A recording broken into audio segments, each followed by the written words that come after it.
ভারতের পশ্চিমবঙ্গের বিধানসভা নির্বাচনে হাড্ডাহাড্ডি লড়াই চলছে মমতা ব্যানার্জি ও শুভেন্দু অধিকারীর মধ্যে। পিছিয়ে পড়ার পর আবারও এগিয়ে গেছেন রাজ্যের বর্তমান মুখ্যমন্ত্রী। সবশেষ তথ্য অনুযায়ী শুভেন্দুর চেয়ে তার ভোট প্রায় ৯০০ বেশি। এদিকে নন্দীগ্রাম আসনে এগিয়ে রয়েছেন শুভেন্দু। বহরমপুরে প্রথম রাউন্ডের গণনায়ও এগিয়ে বিজেপি। প্রায় ১২০০ ভোটে পিছিয়ে রয়েছেন কংগ্রেস নেতা অধীর রঞ্জন চৌধুরী। আলোচিত রাজনীতিবিদ হুমায়ুন কবির রেজিনগর আসনে প্রায় ৫,৫০০ ভোটের ব্যবধানে এগিয়ে রয়েছেন। এদিকে এখন পর্যন্ত ২৯৪ আসনের মধ্যে ১.৫ শতাধিক আসনে এগিয়ে আছে বিজেপি। বিপরীতে তৃণমূল এগিয়ে ১১৯টিতে, আগেরবার ০ আসন পাওয়া কংগ্রেস এগিয়ে ৪ আসনে। পশ্চিমবঙ্গ বিধানসভা নির্বাচনের খবর জানাতে যুক্ত হচ্ছেন সহকর্মী সুকান্ত চট্টোপাধ্যায়। ভোট গণনার যেই সবশেষ আপডেট সেটি তিনি জানাবেন। সুকান্ত, এখন পর্যন্ত কতগুলো আসনের ফলাফল জানতে পেরেছেন আপনি, একটু আমাদেরও জানাবেন, এবং গণনায় প্রাথমিকভাবে কোথায় কোন দল এগিয়ে আছে? যে আমরা যেটা পেয়েছি ২৯৪টার মধ্যে ২৯৩টাই বিধানসভা কেন্দ্রে গণনার কাজ চলছে।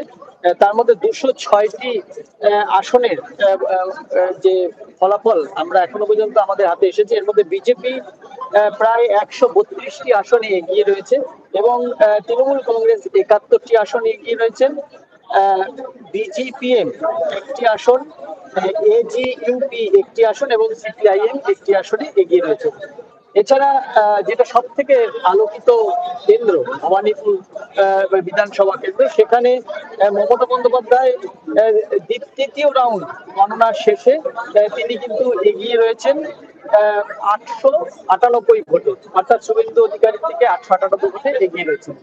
এখন যে পরিস্থিতি গোটা রাজ্যে দেখা যাচ্ছে যে বিজেপির দিকেই কিন্তু জনমত, অর্থাৎ যে ভোট প্রদান, সেটা বিজেপির পক্ষে হয়েছে এবং বিভিন্ন জায়গা থেকে কিন্তু যে বিজেপি সমর্থক, কর্মী সমর্থকদের মধ্যে উল্লাসের একটা বাতাবরণ তৈরি হয়েছে, আনন্দ উৎসব শুরু হয়েছে, এগুলো আবির খেলা শুরু হয়েছে। এখন ভারতীয় সময় বেলা ১১টা ৩৩, আর ২ ঘন্টার মধ্যে কিন্তু গোটা রাজ্যের কি হতে চলেছে সেটা কিন্তু পরিষ্কার হবে এবং এই সকাল থেকে বিভিন্ন যে ৭৭টি গণনা কেন্দ্রে গণনা কাজ চলছে, সেখানে একদিকে যেমন প্রার্থীরা রয়েছেন, তেমন প্রার্থীদের সাথে তাদের সমর্থক, কর্মী সমর্থকরাও রয়েছে, সেটা অবশ্য দুঃসংকোচের বাইরে।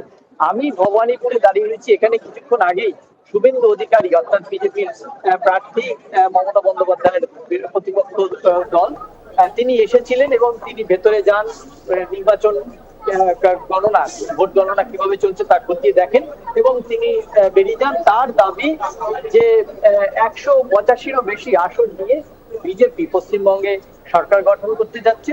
এটাই কিন্তু তিনি শেষ যে পর্যবেক্ষণ, সেটা তিনি মতামত দিয়েছেন।